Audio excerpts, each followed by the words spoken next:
Hello, hello, and welcome. Thank you for joining us. Today is Wednesday, uh, 21st of May, 12:30, and we are starting our presentation. LinkedIn не стримится. Смотри на телефон, я тебе буду писать.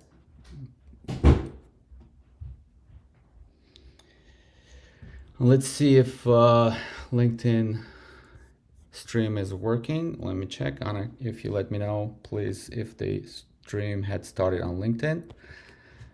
Always a bit of a technology situation here.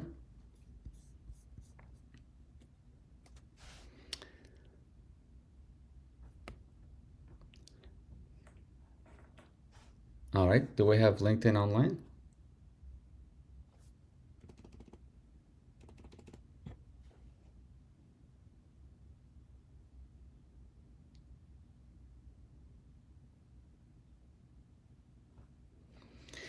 Okay, hello, finally.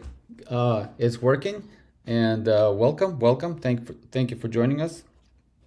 Like I said earlier, today is Wednesday, May 21st, 2025, and we are starting our webinar on how real-time data validation is changing AMI deployments, and what exactly do we validate in the field, and how we do it, and how does that help. So before we get started, my name is Vlad Kravchenko. I am CEO and co-founder of Fieldman. Fieldman is a software company. We developed an asset and work management platform that manages contractors and vendors to help manage projects like AMI projects, construction projects.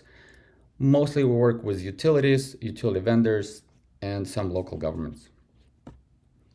We are a relatively young company. We've been around since 2021.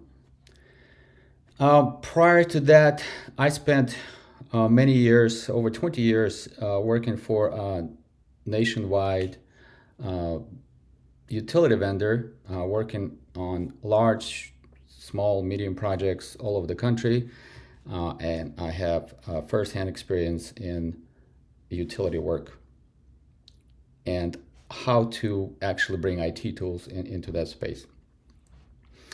Our company is, and our product is based on the latest cloud native technology, which probably didn't exist even 10 years ago, which allows us to create some of these cool tools that we are delivering today.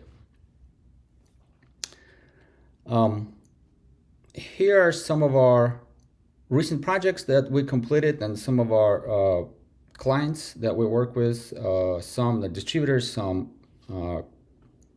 utility vendors, some meter deployment companies. We recently completed, helped our clients to complete some of the large and small and medium water meter deployments. And here's what our clients tell us, and give us feedback.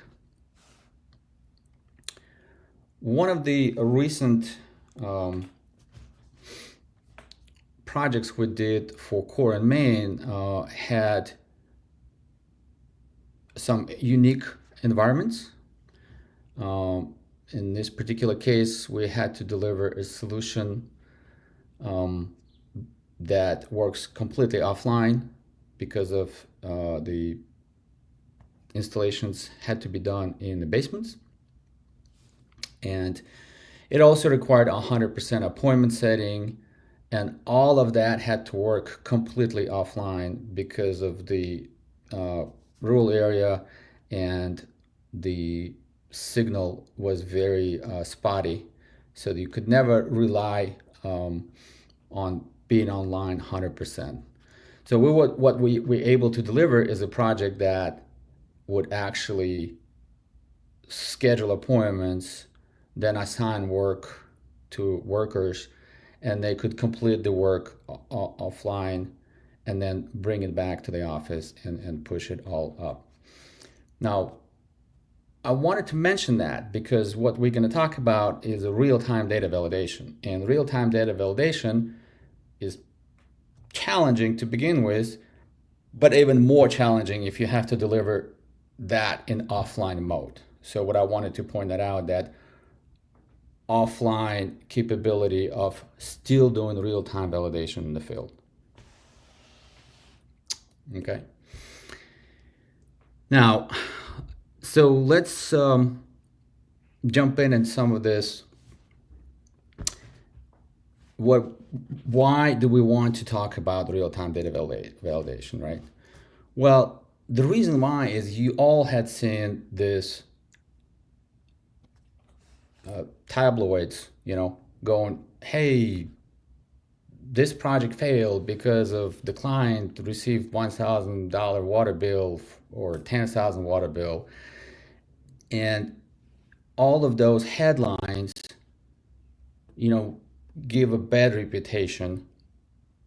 And you only get a headline when something bad happens, right? Doesn't really matter if you did 100 projects perfectly. It's that 1 meter, this one time, is going to cause a major headache, right? So what we want to talk about, how do we prevent that, right? Like what's causing that? And how can we, through real-time data validation, prevent this from happening? So interestingly enough, that most of the time what's causing those headlines is not necessarily has anything to do with the actual product, right? Most meters today are highly technologically advanced, and they do pretty good job as far as metering consumption and deliver that data via network or however that's the product is designed to deliver that data. What's really happening is that during the deployment, the mistakes that were made during the meter installation were not caught in time and were not mitigated and made it all the way through to the customer's billing system, and therefore made it all the way through to the customer in the form of an invoice, which then obviously creates a headline once the customer sees that bill and calls a local paper or what have you. So most of the time when we look at what caused that is that either the solution that the deployment company or the utility that was deploying meters were using for deploying meters were not exactly tailored to AMI deployment. It was just out of the box solution that may not have all the features that you need to do the project like this. A lot of times it happens through, when the manual data entry, we're not verified in the field. Therefore, all the typos and some things that can break communication with the billing system down the line.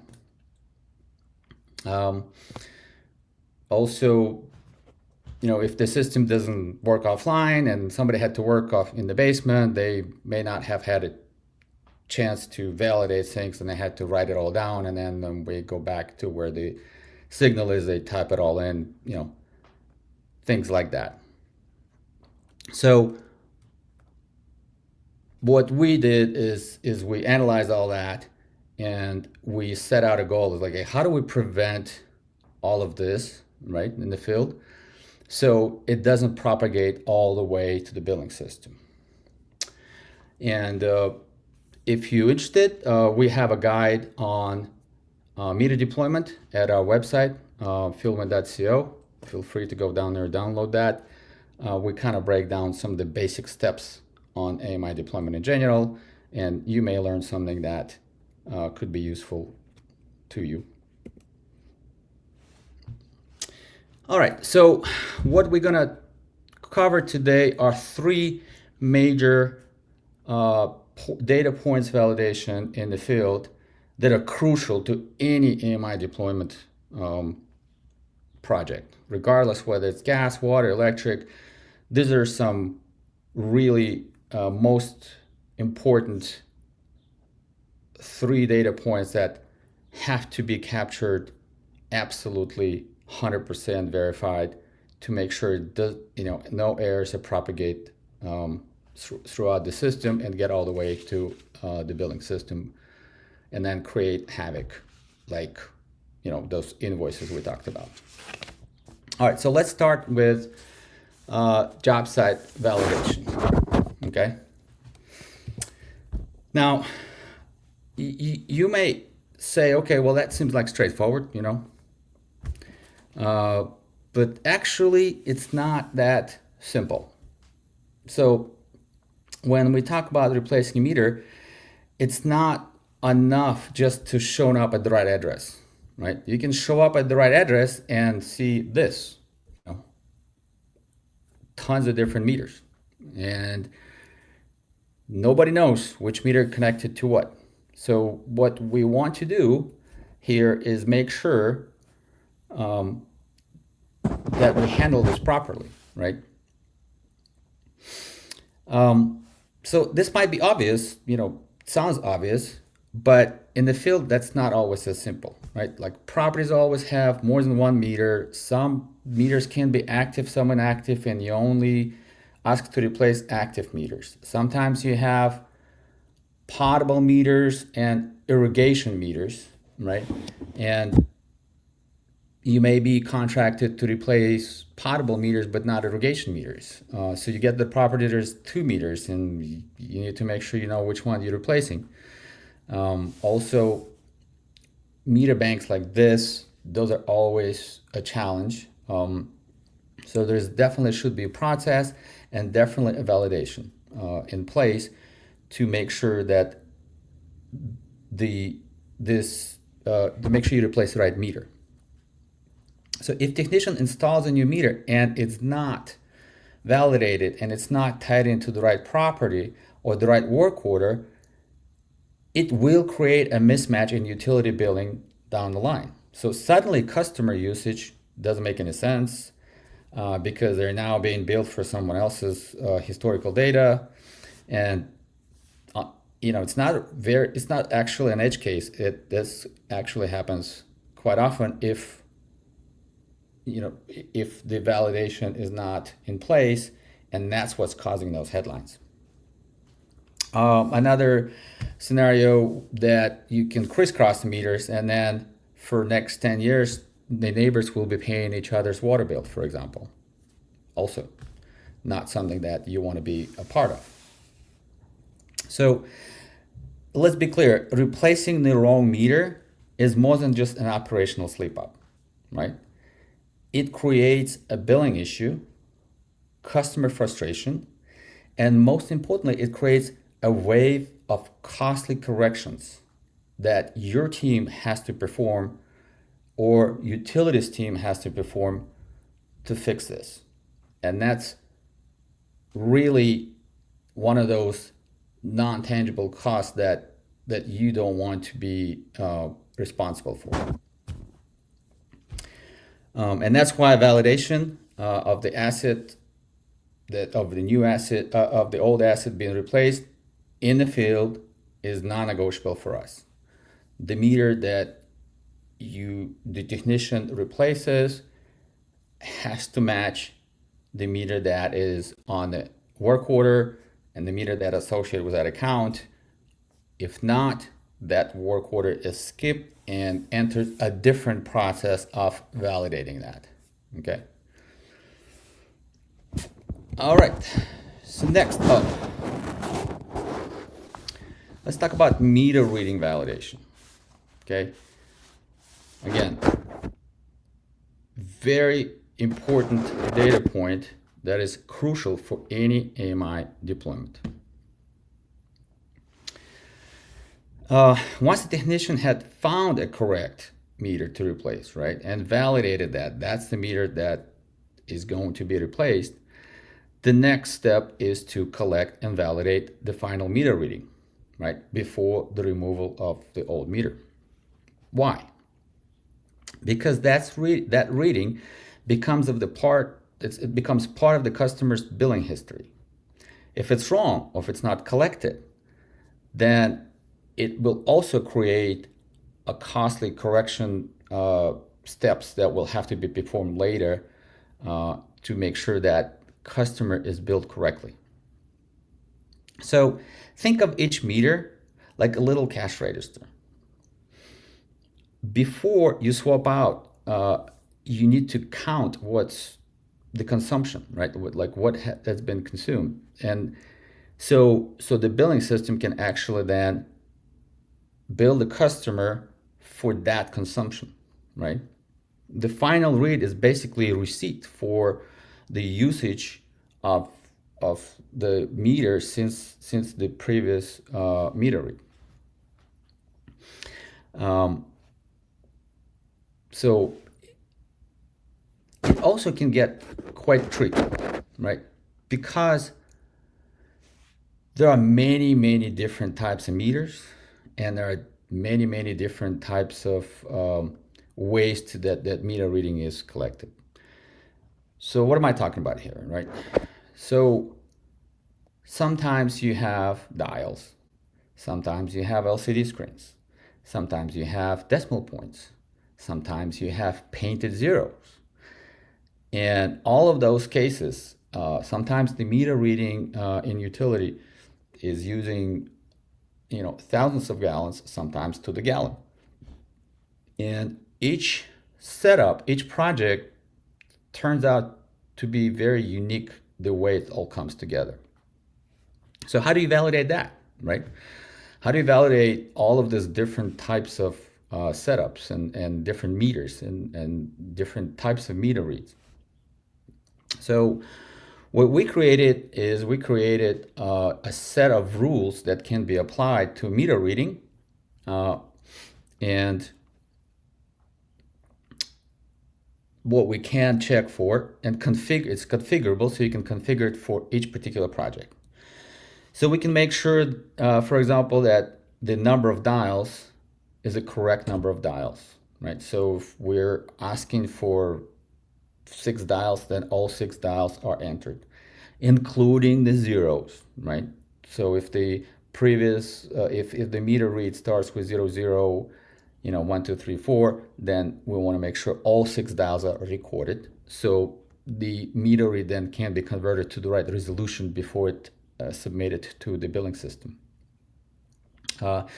We can check for negative consumption, right, real time. So we know what the last meter read is. So if you're entering the meter read that is creating a negative consumption, we can check that in the field to make sure the installer is aware of that and make sure he takes another look at that read. Okay. We can put a maximum consumption, right? So if the meter read that being entered is definitely going to cause the high bill that utility does not want to deal with, we can put a maximum consumption flag. So if somebody enters that, the actual warning will flash and say, "Yep, this will generate huge consumption. Make sure you look at it again and double check the meter read." Also, there are cases where you can't collect the meter reading, and there is a way to mark those with a special flag to where those will automatically not be sent to the billing system before somebody looks at it, or in some cases, utilities or municipalities like to have those in a separate file because they want to prorate those and enter those billings manually to make sure, again, that there is no underbilling and there's no overbilling for the customer. So all of those validations happening in the field, real time, and offline mode. So if you don't have internet, that's fine. We know the information about the work order. We can actually check all that. So this not only eliminates the errors, right? It reduces the load on your back office. Let's say your back office has a team that is verifying, doing QA on meter reading, right? Then you can reduce that load by 80% because you only now showing them the stuff that's out of bounds, right? You're showing them the meter readings that outside of your tolerance. So they, instead of 100%, they only have to now validate 20% of all the work because the rest falls in within the parameters and is safe for the billing system to ingest. So to avoid the disaster with billing, right?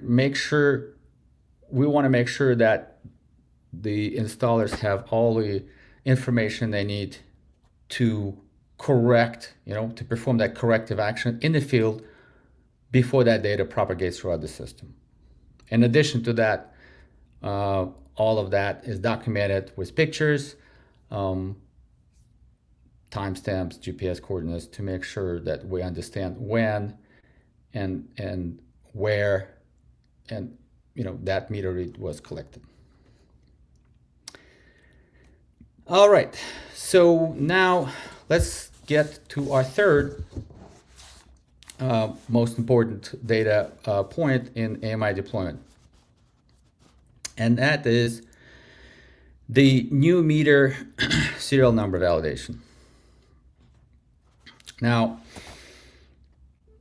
this is probably most overlooked validation because you kind of make assumptions. Hey, we're going to scan the barcode and it's going to be great. So we're going to nail that. We're going to scan the barcode new meter. We're going to enter new meter serial number and it's going to be great. Well, there are definitely, the scanning of the barcode definitely helps, but it does not get you to that 100%. And here's why. Because the serial number, that's how utility tracks not only the usage, right, of the water or electricity or whatever. It also important how utility tracks inventory, right, or how a supplier tracks inventory.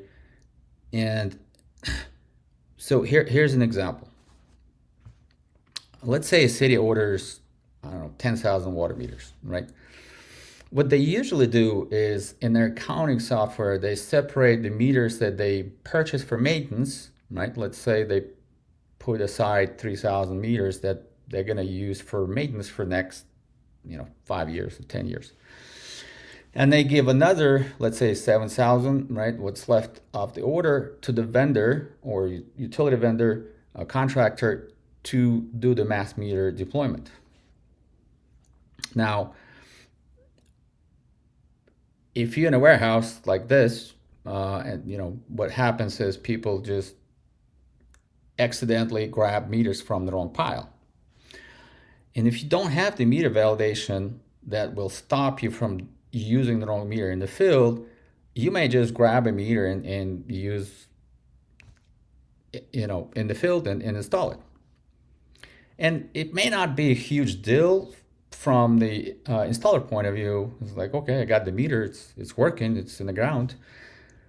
But where it really comes to a huge problem is when the contractor invoices for the work performed, all of a sudden the city can no longer reconcile the meters, and they keep looking for the meters, for the meters used from the wrong pile, and that will create usually delay in invoicing, and again, costly back office resolution, figuring out who got what, making sure that now the correct meters are billed. Usually leads to long delays in paying invoices from utilities because they now have to figure out who used what meters and where. In addition to that, if the wrong meter is installed, not validated, or the serial number is not validated, then you may end up with a record in the billing system that's no longer received the AMI meter read from the head end because the meter doesn't match. And even scanning the barcode does not protect you 100% because most of the technology today used in the field are usually a phone, and converting picture serial number into a number, it's not always 100%. Sometimes we see an invalid character gets in because of the serial number barcode was damaged or not able to scan, not able to convert it correctly to a number. Again, gets to the billing system. The billing system all of a sudden is no longer really receiving the read because it cannot match, based on that meter number. The meter read's coming from the head end, and now the customer is not getting the invoice. And then 3 months later, they get the invoice for 3 months and they complain because the invoice is too high. One thing we know, customers always complain. So again, doing this real time, offline, in the field, that's the challenge that Fieldman App that we had recently released, Fieldman App 2.0, is solving for us and for our customers, right? So our customers now can rely on that software to catch those mistakes. I'll give you a real-time example, a real-life example. So we had a customer who recently started the project, and we got a call saying that, hey, I'm getting this error that this meter is not assigned to my project. And, the first thing first, we asked, okay, what's the meter number? This meter number. And sure enough, we know that meter number, it does not belong to this project because it was not part of the project setup and the project inventory files. And sure enough, turns out that installer went to the municipality and went to the wrong place and grabbed meters that the city actually put aside for the maintenance, just like I was saying earlier. And so the fix for that was they had to go back to the municipality, get the right meters, and sure enough, start working right away. No problem. So again, new meter number serial validation is crucial to avoid delays in your payments, which is big, and then avoid high meter bills and crisscrossing the meters, for example, between the two neighbors. Okay, so what this looks like in the field. This is our Fieldman app that the worker uses in the field, and here's an example of some of the meter validation. So here's the old meter read. Here we go. We enter it and it's not enough. So now we enter it and it's correct and it doesn't require any extra validation. Here's another one that, boom, the serial number is correct and it's part of the files. And what we do, we also grab the size of the meter from that meter file so you don't have to enter it. It automatically checks for you, another bonus. All right. So that's pretty much it about the three major data points that I wanted to talk about today that are crucial for any AMI deployment and are crucial for reducing your load on your back office and eliminating potential for this headline that will impact negatively um, your reputation as a vendor, utilities reputation, and no need to frustrate the customer unnecessarily. So that's about it. A little bit I want to touch base on if you haven't signed up for Fieldman, please do. Follow us on LinkedIn. We are planning to do more of this. We have other very exciting technology down the pipeline. If you need to talk about your project and some of the challenges you have, you can always book a meeting with me online at fieldman.co, and we can talk about whatever you got going on in your world, and see if we have ability to help you to overcome that challenge. So thank you very much for coming. Sounds like I got into half an hour. And Anna, do we have any questions?